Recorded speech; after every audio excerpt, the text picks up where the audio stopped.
Welcome to MMA Dogs. My name is Hector. This is my dog Dan. Hey.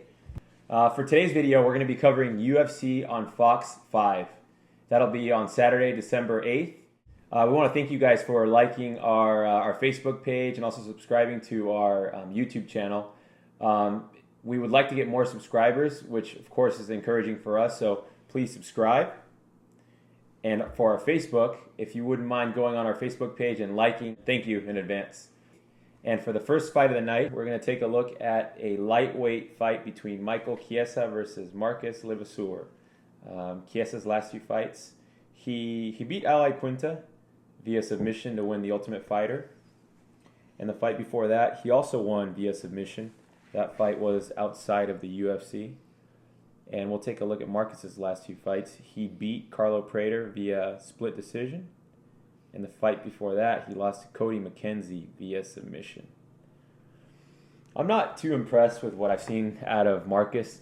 He's a good wrestler, and he's fast and powerful. But other than that, I really don't see a whole lot out of Marcus. Just taking a look here, with Chiesa having just as good wrestling as Marcus, but also having submissions. He's got a submission game. That's something that Marcus needs to work on. So I see it very simple here. Two wrestlers going up against each other. One's a little bit faster than, maybe perhaps more powerful and faster than the other, but the other one's got the submission advantage. Plus, Mike Chiesa, man, that guy is tough. What do you think, Doug? You think he's tough? He was an underdog in pretty much every one of his fights on the Ultimate Fighter, and somehow just plowed right through every guy. Yeah, and he's got a good chin. He's just a resilient type of scrappy kind of fighter. It's very, very hard to put him away, and I don't see Marcus putting him away. So with that being said, I've got Chiesa winning this fight via submission. And as far as betting advice goes, it'll also be a 3-star betting pick. What do you got, Doug? Yeah, I just see Marcus having too many holes in his game. I think Michael Chiesa is totally just going to submit him or even maybe get a decision win out of this one. Good. So there's not a whole lot more to talk about with this one, so we'll move on to the next one. We've got a featherweight fight between Dennis Siver and the opponent, Phan. So for Siver's last two fights, he most recently beat Diego Nunes via decision. And the fight before that, he got submitted by Donald Cerrone. In Phan's last two fights, he most recently beat Cole Miller via decision. And the fight before that, he got a beat down by Jimmy Hedges and lost the decision. With this particular fight, Phan, he doesn't impress me. Sometimes he goes out there and gets a beat down, and other times he goes out there and looks okay. But when I take a look at the quality of his opponents and the people that he's gone up against, he beats the lower tier, the kind of, maybe he'll have one more fight in the UFC, maybe he won't kind of fighter, but when he goes up against a higher quality fighter, he just doesn't really impress me. Sometimes, he wins a decision or something like that, but he doesn't really impress me too much. And with Siver, he is that higher quality fighter. He's got that excellent striking. That fight that he had with Matt Wiman. Wow, I was just very impressed with Dennis Siver. Matt Wiman, he's a really tough guy, really tough wrestler, just a scrappy kind of guy, kind of like Chiesa, that kind of category. It just fights and fights and fights. And it was just, an outstanding fight. You put Phan up against somebody like that, he's going to get either knocked out, submitted, decision, beat down, like Jimmy Hedges, that beat down. Remember that beat down, dog, that Jimmy Hedges game? I remember that pretty well. You tried to convince me on that one, and for some reason I went with Phan, and I learned my lesson there. Yeah, before that fight, I did some research on Jimmy Hedges and told my dog, I'm like, dog, you gotta check out this guy, Jimmy Hedges. But yeah, that's in the past now. But Phan, what a beatdown he got, and I think Siver's striking is going to be too much for Phan, too much for even a decision. So I've got Siver winning via knockout. And as far as my betting advice goes for this one, it's going to be 4 stars. What do you got, Doug? Yeah, I absolutely love this fight. Dennis Siver is probably going to be a pretty big favorite in this fight, but I think I would call it a 5-star fight. I really don't see a way for Phan to win this fight. He's got some decision wins. He doesn't really finish fights. Dennis Siver got caught against Cerrone, won that very controversial decision over Matt Wiman. But he made the cut to featherweight. He looked really good against Diego Nunes. And yeah, Dennis Siver, 5 stars. Yeah, just a couple of closing notes on this one. As far as it being a good matchup, it's a great matchup, I think, for Dennis Siver. And they couldn't have handpicked an opponent. I mean, I don't know if Joe Silva has something against Nam Pham, or if Nam Pham shows something that you and I perhaps didn't see, or something that we're missing out here.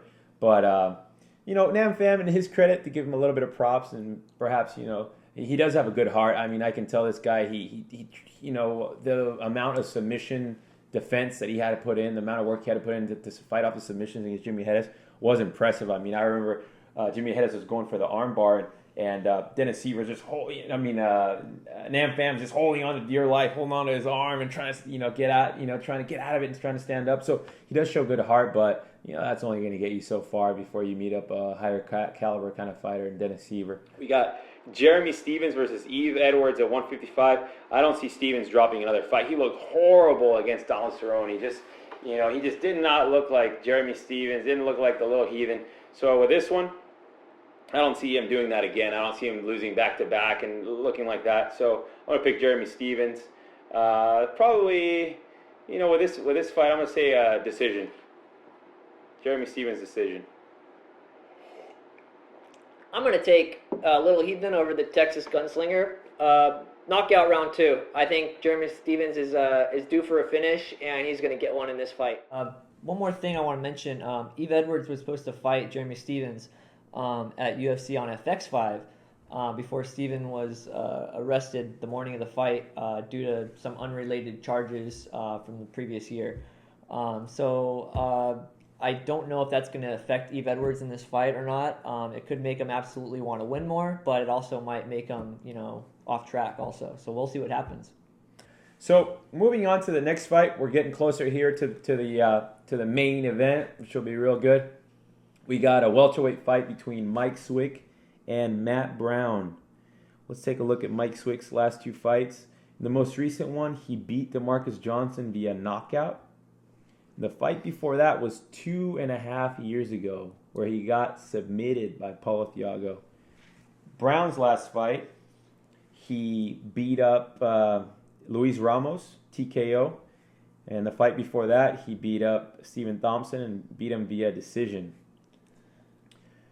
Now, with this particular fight, I'm impressed with Matt Brown. In his last couple of fights, I've been impressed with his ability to stick to his game plan. Before, I felt like Matt Brown was more of a loose cannon, like somebody who, perhaps I couldn't count on him going out there. And what he did against Stephen Thompson, that's what really impressed me. The way he was able to take him down, follow the game plan, and get out that decision victory was very impressive. I mean, Stephen Thompson has a lot of hype behind him for striking, but for him to know, okay, hey, you know what? Matt Brown does have good striking also. I know he trains with a lot of the Muay Thai guys who are very, very top class, world class fighters. But the way he was able to stick to the game plan is what impresses me specifically when it comes to this fight.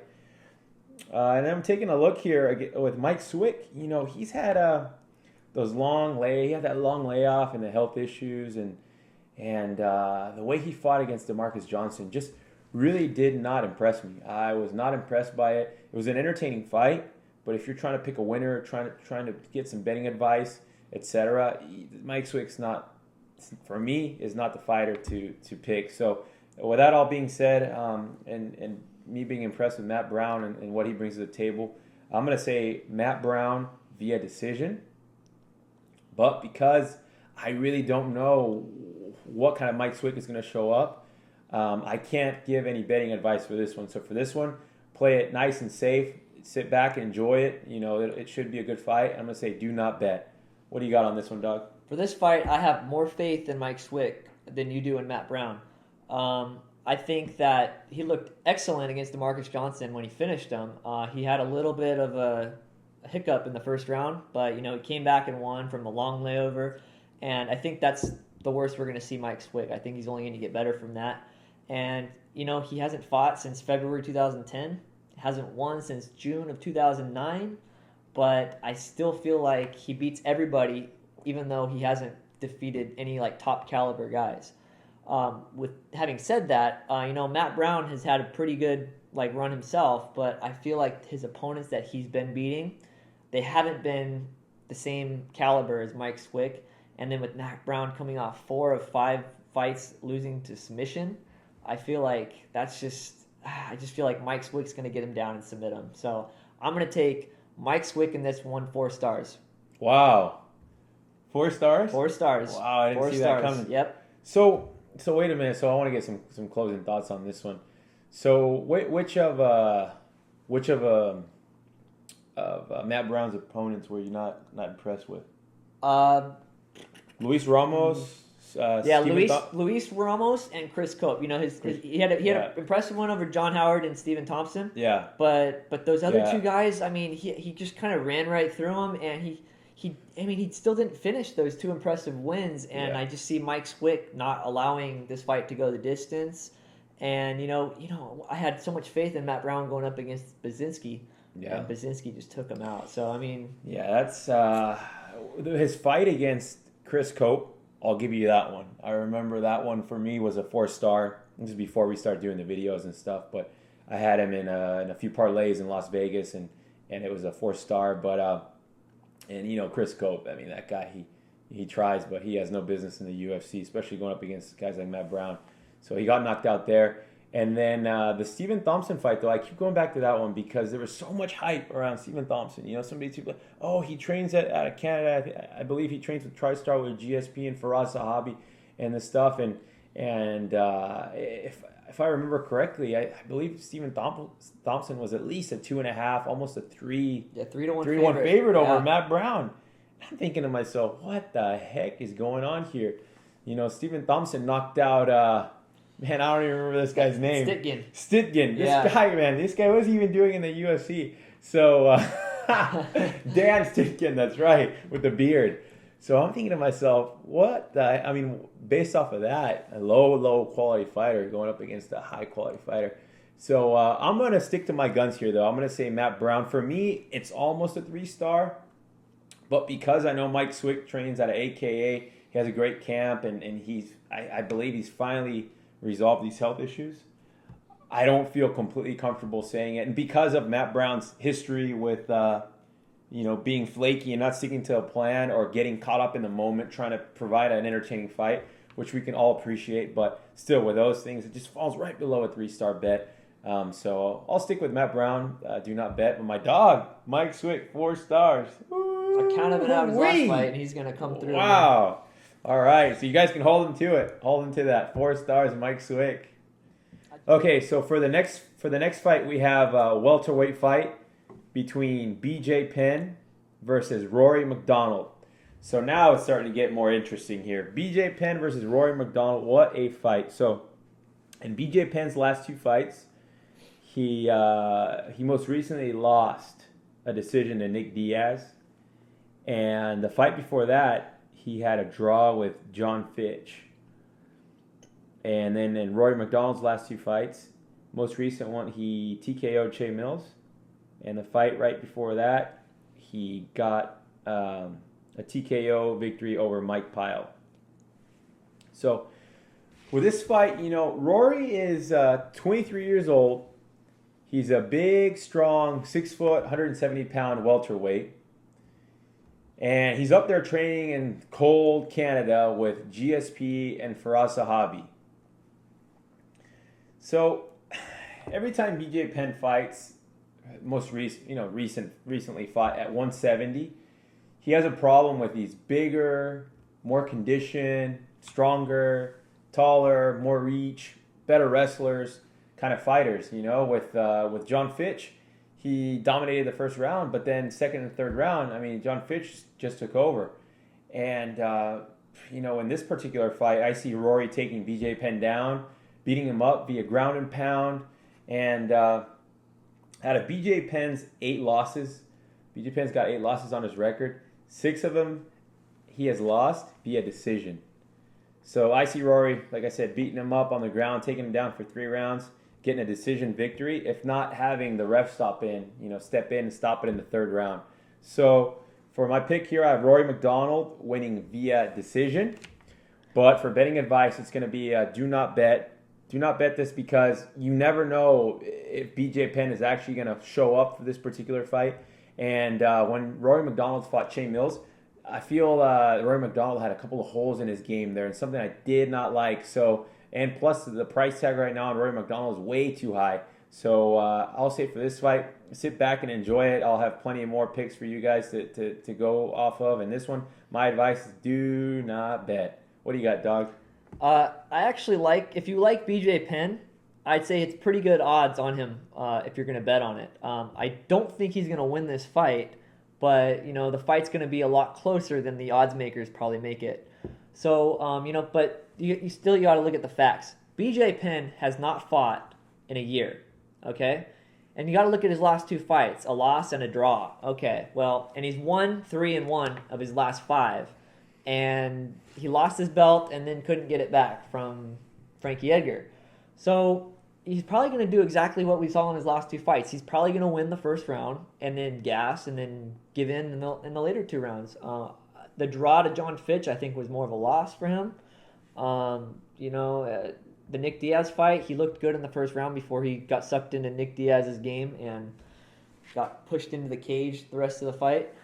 And Rory McDonald, he looks so much better.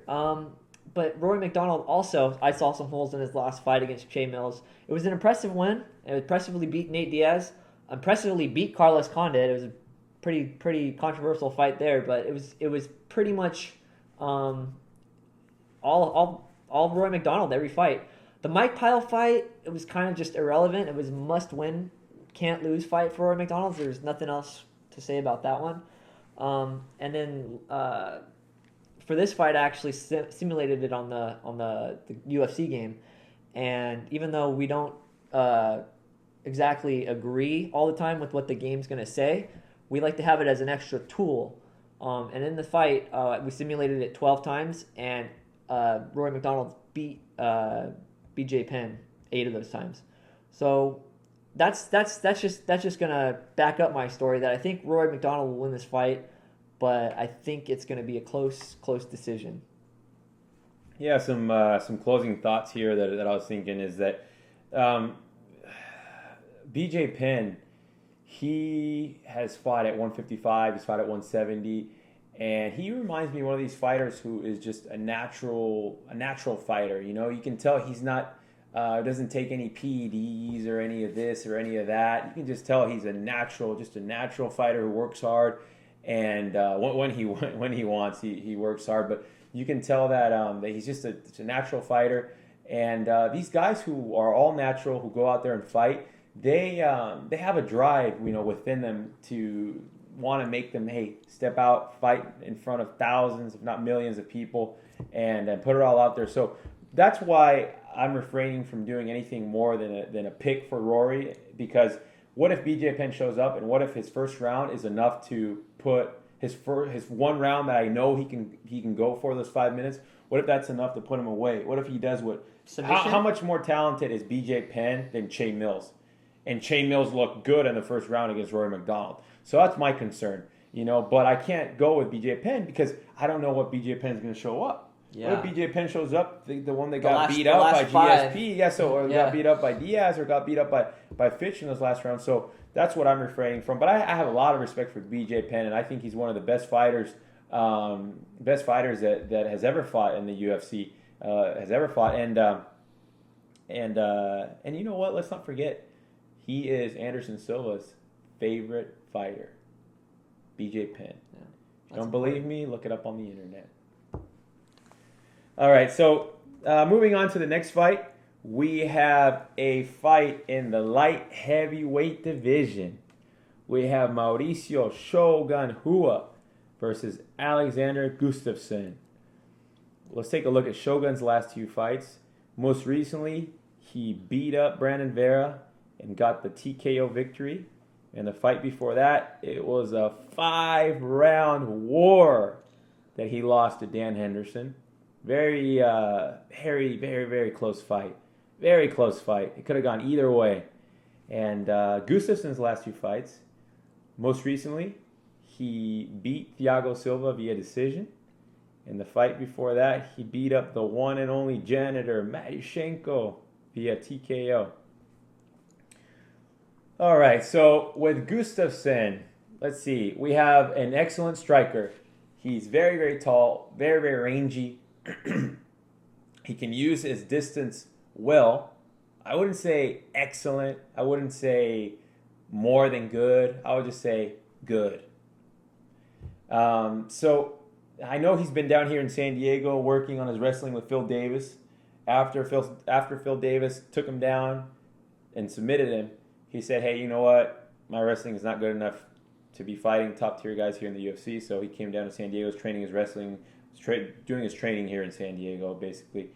And, the biggest thing I see here is that I'm not really impressed with Gustafsson's striking defense. If you go back and take a look at his fight with Thiago Silva, he doesn't impress me either, but he landed some strikes and some punches to Gustafsson's face that if Shogun Rua lands those same kind of strikes, and if Gustafsson leaves those same holes, which I think he will, I don't think he's going to suddenly have this excellent defense. Shogun Rua will knock out Gustafsson. Okay?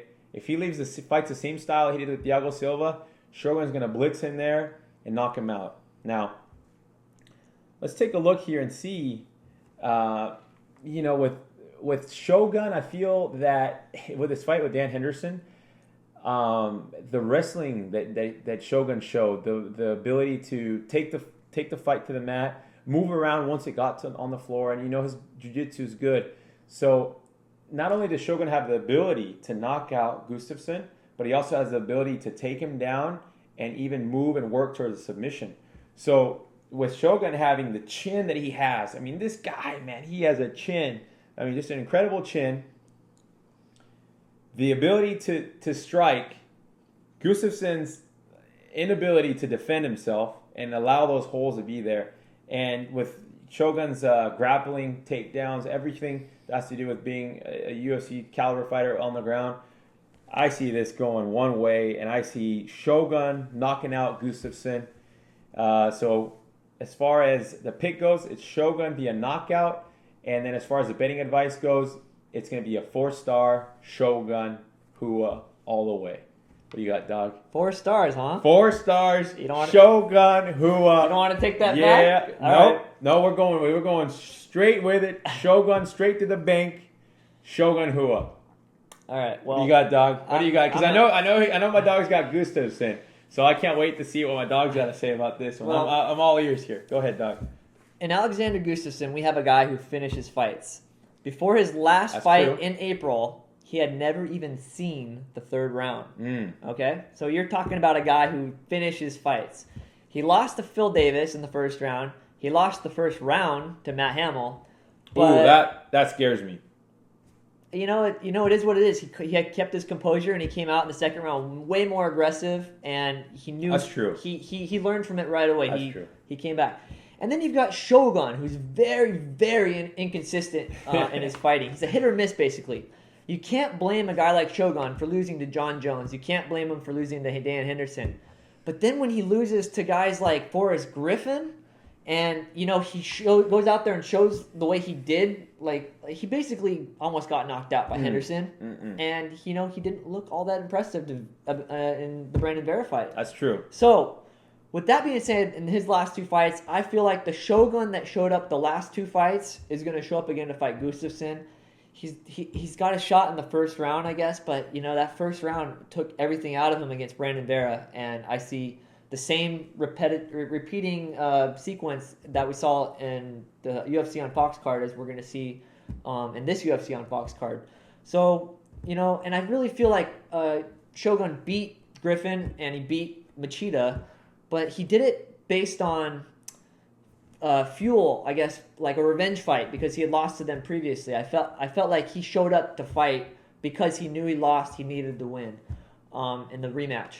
So with that being said, I have to assume that because he's never fought Alexander Gustafsson, and Alexander Gustafsson is as good as he is as a finisher, I'm going to say Alexander Gustafsson by submission. 4 stars. Submission. Ooh, 4 stars. Man. I'm going to take a sip of this water here real quick here.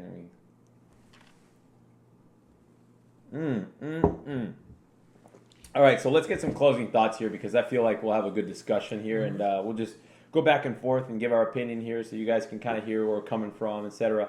So the first point I want to bring up here, dog, is my MMA dog here, is that Gustafsson. Now, I hear everything you're saying about him not going to a decision up until a certain part of his career, but what caliber of fighter was Alexander Gustafsson fighting? To me, that is very, very important because if you put a guy who is very good, or let's just say good, against somebody who's bad or very bad, every time the good guy's going to win. So something to keep in mind. Now, I'm not discrediting any of the hard work that any of these guys put in or any of the hard work that my dog puts in, but I have to take a look at that, right? I have to take a look. I have to see what's the caliber. And you agree with me on that. I know you do. I totally do. The other thing that concerns me, and you brought this up, and it's a very excellent point, is that he lost the first round to Matt Hamill. And that really concerns me because what we've seen from Matt Hamill and the quality product that he brings out there, quality fighter he brings out there, man, that just does not impress me one bit. So that's another thing that counts. And then the other concern I have, here's the other concern I have with Alexander Gustafsson. I would like to see Gustafsson use his range in a manner in the way that John Jones uses his range. That's a good example because they're in the same weight division. If Gustafsson could work towards that or show me hints of that, then I would feel more confident picking him. But what he showed me when he fought Thiago Silva, I thought Gustafsson was going to go out there and destroy Thiago Silva. I mean, by that, I mean knock him out in the first round. That's what I thought. That's what I expected out of it. Because Thiago Silva, he's got all kinds of injuries and issues and problems and PEDs, and now he's not on it, and now he's taking a shot and this. And so he's got all these problems. I want to see Gustafsson go out there, take care of business. Now, he didn't. With Shogun, man, this guy has fought the who's who, the best fighters, and you brought up a good point. He is flaky. Sometimes he goes out there, sometimes he doesn't. Sometimes he's got injuries, sometimes he's fighting with injuries. So it makes you wonder, right, these things. But I'll take Shogun Rua, whether he's a little bit injured or not, or healthy or not. All I know is if the healthy Shogun shows up against Gustafsson, Shogun all day. If a half healthy, half this and that, I still feel confident in Shogun's abilities just because of his experience and his abilities. But hey, that's just my opinion based off of what I know, what I've researched, and I feel good. I feel confident in Shogun. I feel very, very confident in his abilities. And I want to see what my dog has to say here. Some thoughts about my dog's got to say. Here's something you really have to think about. His last two fights were 5-round fights. He didn't go the distance both times, but they were 5-round fights. Look how he looked in the first 3 rounds, and then he's going into this next fight on only a 3-round fight. So you kind of have to look at that. You kind of have to be like, well, to me, that says this fighter's in the decline. I saw it with Sam Stout in his last fight before McDessie beat him, which I predicted. And I saw it in Rich Franklin before Kung Lee knocked him out. So I really feel pretty strong about Alexander Gustafsson winning this fight. I do see how Shogun could get in there. But for me, Shogun is just... he's just on the decline. And he's just not... Shogun just doesn't show up. He just doesn't show up, and unless he's in Brazil, he'll show up. There you go. But it doesn't concern you the amount of times that Thiago Silva hit Gustafsson? No. His defense doesn't concern you? No. No? No, because Gustafsson never got put away. That shows me that he has a chin. Yeah, but going up against Thiago Silva, I mean, you've seen the Thiago Silva that we've seen lately. I mean, that's not the same guy who was fighting, on whatever PEDs he was on or whatever shots he was taking in the back and this and that. I mean, for me, I just, I can't jump on this hype train of Gustafsson quite yet. I mean, I can't stay on this train going off a cliff with Shogun. Yeah, no, I really don't believe that Shogun's done. just yet. Well, we'll I don't find believe out. he's done quite yet. We'll find out. We'll find out. We'll see. We'll see on December 8th. We'll see who's on the winning team here. And as always, we want to thank you guys for watching the video. For the audience who's watching and watches the whole thing, thank you guys for doing that. You know, we appreciate it, and we encourage you guys to leave a comment. You know, leave a comment at the bottom. We'll respond to it as soon as we can. And I just want to thank all our, you know, we both feel grateful and happy that we have people watching our videos and leaving comments. So we encourage you guys to do that. If you guys have any questions, you know, if you guys say, hey, I wonder what you guys think about this or that, we'd be more than glad to answer those questions for you. So once again, thank you for watching our videos. And take a look at our Facebook, like it, and subscribe to our YouTube channel. That way you get the automatic updates and you get notified every time we add a video. We're also going to be doing a podcast. And then also we're going to be using Skype to share some more information with you guys and kind of keep it fun and just kind of have a kind of like how we do at the very end where we do the interaction and we just kind of talk back and forth. We're going to do more of that so that way you guys get a feel for what we've got to say about MMA and our opinion and things. All right, Doc. So you got anything to say for the people watching here, the people who sit through the whole thing and watch the whole thing for us? Yeah, thank you so much. We love doing this, and we're going to be more motivated to do it the more views and subscribers we get, so keep it coming. This is true. Thank you, guys.